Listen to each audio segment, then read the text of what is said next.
Right, everybody. Oh my goodness. This is going to be painful, isn't it? It is Combat Patrol, issue number 27, technique number 4 as it's described, relayering. Now, relayering is well, it's not fun at the best of times. Even less fun when that is the number of Tyranids you have to go through. So, aside from all of those lovely Tyranids that I have to relayer, I've also got to do my Emperor's Son's Space Marines, and on top of that I've got to do the Eldari, which actually is going to be very simple because it's black ink over black armour, so that's not actually that difficult. Just relayering some of the Corax white on the helmets. Right, what I do need to do though is I'm just going to kind of let you see what I've done so far. So I've started relayering this guy. He's not done yet. I've not done this wing, so I've done this wing just to give you an idea of where I'm going. And I'm going to show you the relayering technique on here. I'm not going to go through every single model that I've got to relayer because that would just take hours and hours and hours, and I think obviously just showing you how to do it once is probably perfectly fine, but I'll just give you an idea that this one I've started relayering. Hopefully you can see that I've really added quite a lot of the Corax white over the top. I myself, however, don't really want to get into the shadows too much with the relayering. So what I'm doing is I'm deliberately kind of leaving a lot of parts. I don't know how good my light is showing into there, but basically I'm trying to leave quite a lot of the dark bit as dark as possible because I really want to kind of create quite a stark contrast, basically. Basically, wherever I've got a deep shadow, I want it to stay very deep. There is no other way to put it. Okay, so relayering our Tyranids. So if you were watching my kind of first videos as well, one thing that you will know that I did is I created what's known as a zenithal approach to undercoating, which means that I went black, light grey and grey seer as my layers for these guys. That meant that I had a lighter grey on the downwards parts but darker greys and black underneath.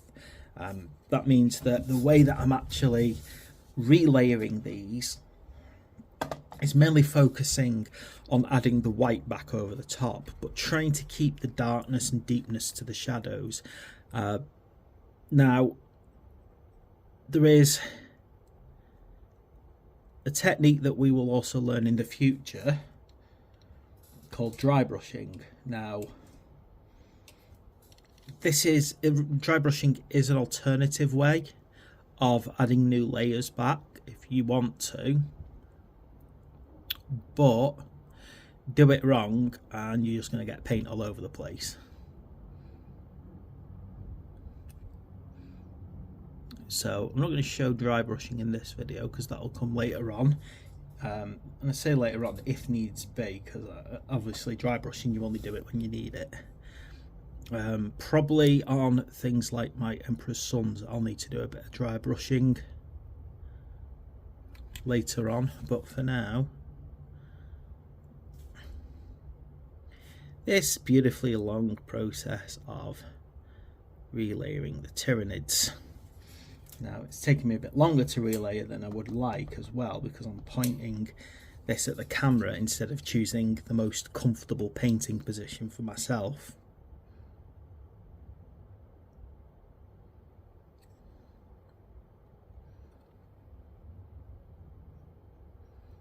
And I'm also trying to, as best as possible, keep those very deep shadows.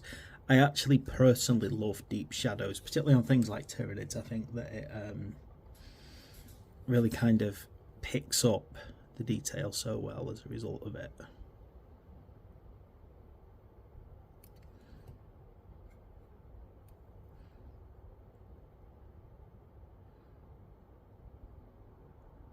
It's also a great time as well where if during your painting process you've kind of made mistakes, it's a great time to fix them during the relayering.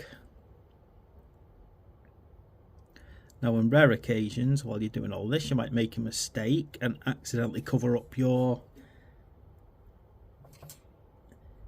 inking, basically your washing. Unfortunately, if you mess up your washes, you kind of have to start all over again on that little spot. So literally, sorry, knocking my camera there. So literally, basically start the whole painting process from the beginning again on that little spot that you've messed up. Don't get me wrong, if you can act on where you've made the mistake quick enough, get like a little bit of water on your brush. You can sometimes thin it out fast enough so that it's not an issue, but sometimes unfortunately you might make a mistake that can't be just easily corrected and you have to start that layer over again. It's a bit frustrating, if I'm honest, about it when you do that.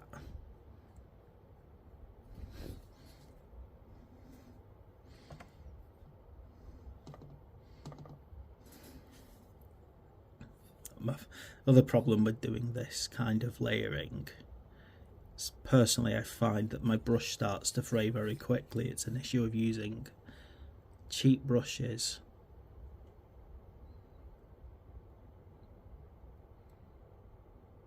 And if your brush starts to fray too much, just wash it off and start again clean. No point trying to work with a frayed brush, so just get it re-pointed and start again.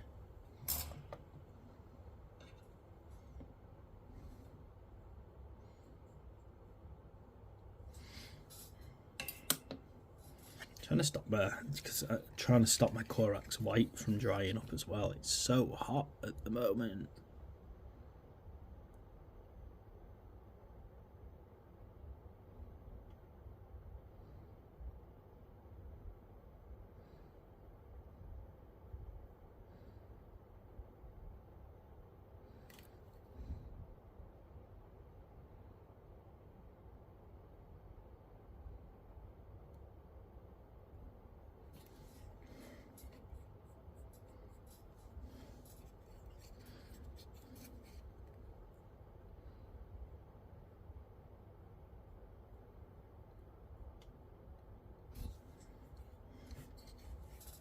I'm going to have to add a bit of water to my wet palette because it's just not working, to say the least.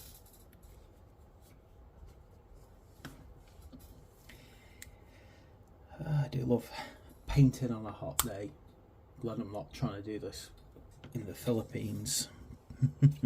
Imagine that trying to paint in the Philippines at the moment would be a nightmare because of the heat.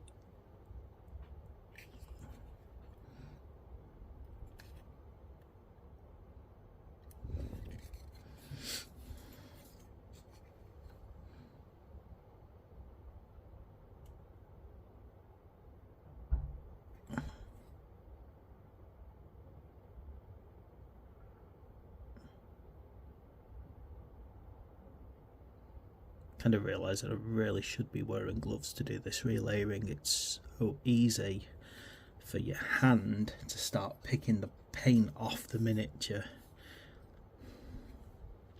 Right, so this is where I'm going to have to be a bit careful because I don't want to lose too much of this black around here.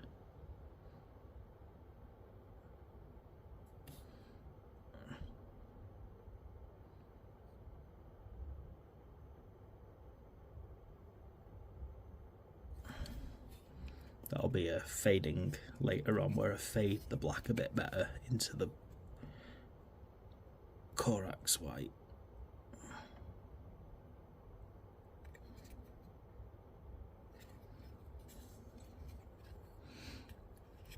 Okay, so you can hopefully see how now this has been relayered, and you may want to, well, you probably should relayer the face. The face is going to be an absolute pain to point it towards the camera while I'm trying to actually paint.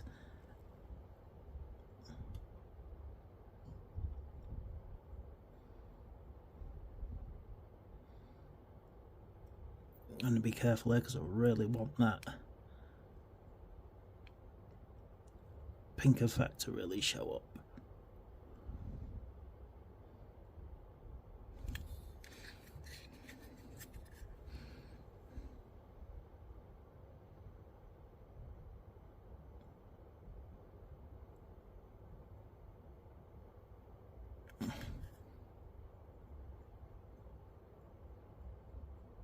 Trying to not accidentally get the tongue as well while I'm working around it. There we go, I managed to get the head. Nice. Okay, so that's the relayering of white. I have no intention of spending the next sort of 2 hours showing you how to relayer every single model in that, because I think that would just be quite insane. Instead, I'm going to go on to relayering the blue. Now what I did was I put the red over the blue, and that shifted it slightly, just slightly, towards a purple, which is good because it gives it a nice effect. Now, I actually don't want to lose it too much, this, because I think it looks really good. So what I'm going to do is I'm going to focus purely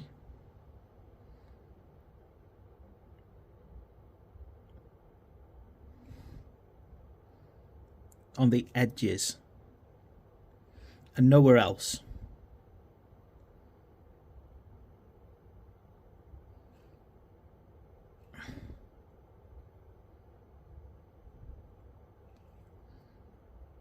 Basically anywhere like that, but I don't want to go too far along it because I really want to keep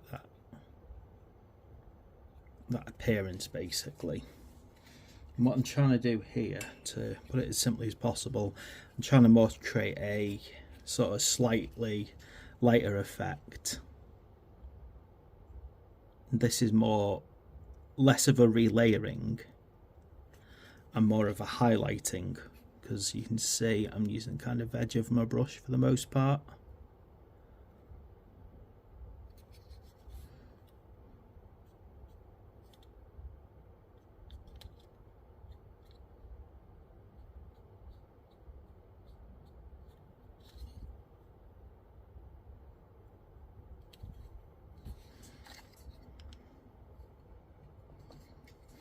Now over here,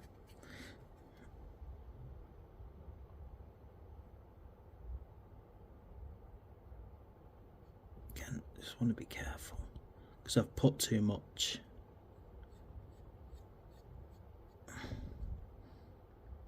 There we go, just getting it nicely tidied up, and again just kind of hitting some of the lighter points. I'm running the edge of my brush along them ideally.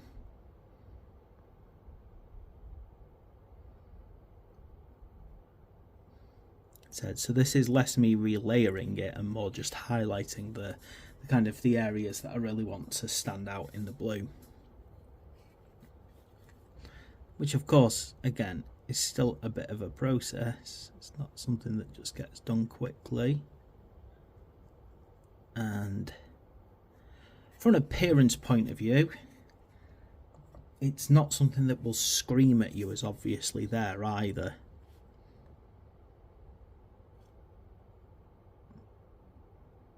But what it is doing is it's just changing the colour of the ends just slightly.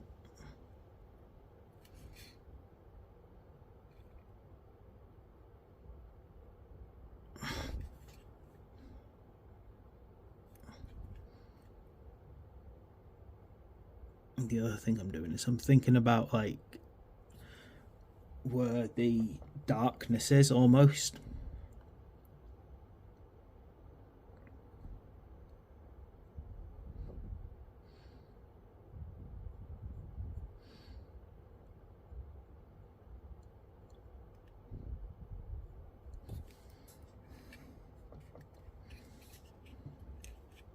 No, it's a bit harder to see what I'm doing here because the unfortunately that wing's in the way.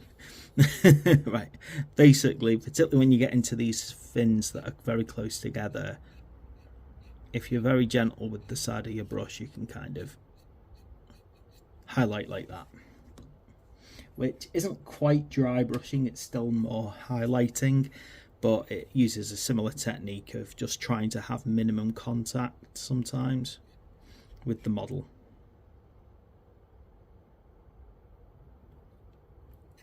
And as I'm going through, I'm trying to think about where I want the shadows to show up,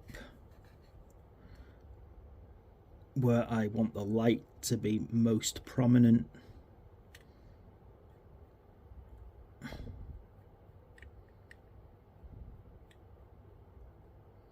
Now, one thing I did notice before is I've made a mistake. I didn't actually paint this part blue, nor did I put the wash on it. So what I think is, hopefully, if I can get my camera looking in and the lighting's right, which that's the hard part because of all the things blocking the blocking the light sources.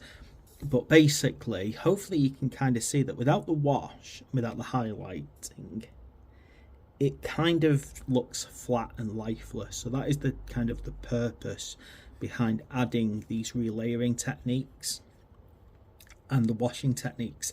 It makes them feel more real. Okay, now there we go, that's our McCrag blue done.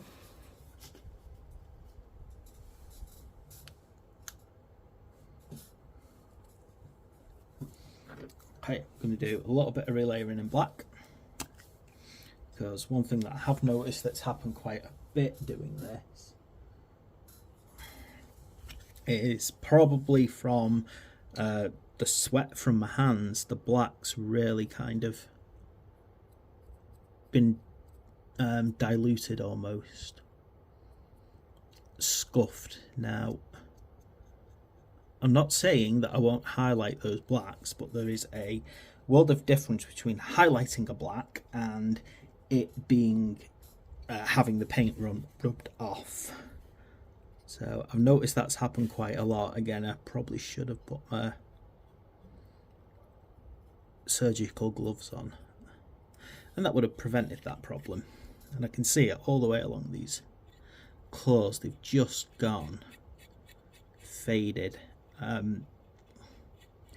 If you play with your miniatures a hell of a lot, you will find, unfortunately, the paint will start to wear off quite a lot. That's why it's very important when you're playing to only pick miniatures up by the base, and if you're transporting them, transport them in a soft case. Don't just throw them in something like a box. I get that, you know, a case means spending money, but if it stops your miniatures going, well, grubby like this, and this is just from painting, not from actual playing, you know, it's worth the investment. You can pick up a really big one, I think, for less than 100 quid, like a really big one, more than enough to carry an army in. I did a review of the tabletop Tyrant one. It's definitely worth having a look at. Games Workshop do their own cases, but because it's a premium product, you pay premium prices.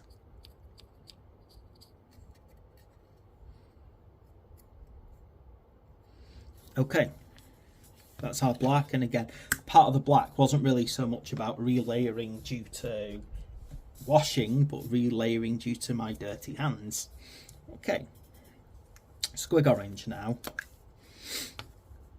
just to do a bit of relayering on the wings.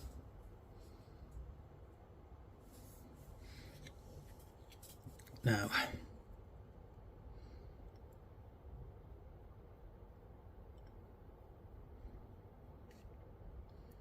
got to be careful about relayering on the wings, because I don't want to get my squig orange into the recesses by accident, because I would need them to stay looking nice and dark.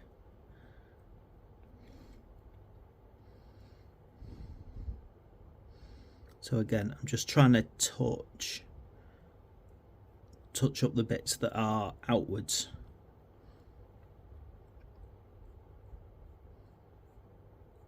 the bits that I think are being hit by the light. Now what that means is I don't really want to actually do the underside of the wings, because I don't want that sort of going lighter, because I like the dark shading on it. Now if I really wanted to kind of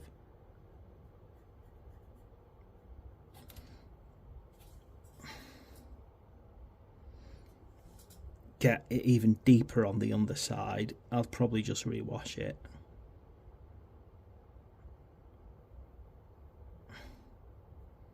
You can see as well on these wings that you can see where I've rubbed the paint off with my dirty hands. So again, the relayering is fixing that as I go. Again, I'm trying to not get into the shadows. Okay, now what I'll do is I'm just going to put this guy to one side now, because the good thing about the Tyrant is I can literally show you every single relayering technique save one, and that is on this big model here, and it's on this because there's not really enough on that other model to show this on here. I've found that because I've used a red wash, a purple red wash on purple, it hasn't really created much of an appearance of a wash. But let's have a quick look. I'm just going to try get one of my lights a bit closer to this, because it's a more right. Really hate having to reposition all my lights. Here we go. Okay, so what I'm going to do is I'm going to focus this again on the most prominent parts, and you will start to see that the wash has created depth to it. It's just less obvious though, because it's a dark wash on a dark paint. That's what's caused this. But you do see that when you do a bit of relayering, that it's definitely there.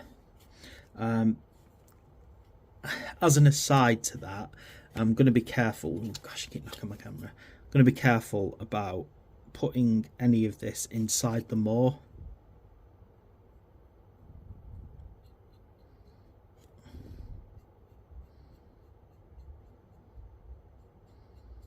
Because that's quite a dark place and I want it to stay looking dark.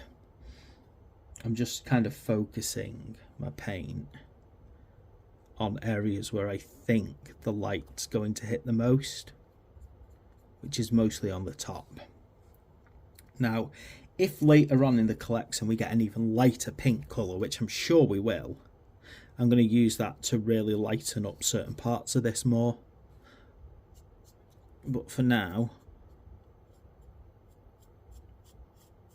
I'm just going to use it to relay certain parts, but don't want to get too deep inside here because it needs to stay dark.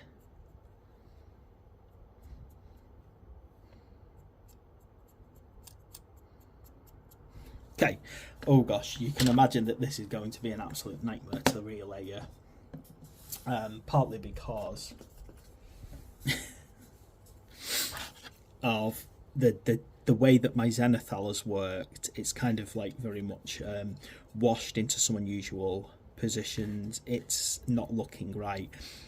I'm going to do an entire separate video on relayering this later on, so I'm going to leave it up to there now and say that, you know, my relayering technique is now done, how I've approached doing it. Hopefully you found that useful. Have fun replicating that across.